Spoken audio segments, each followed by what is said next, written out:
There are two things that run your business.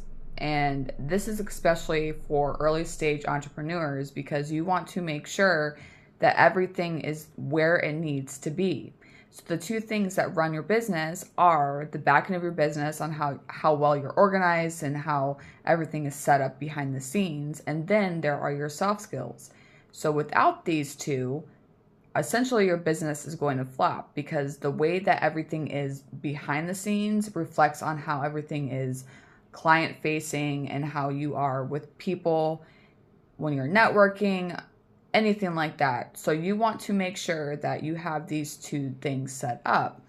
Now, if you're like, well, I don't know what you're talking about. Well, soft skills are your personal attributes, your, you know, like communication, time management, work ethic, empathy.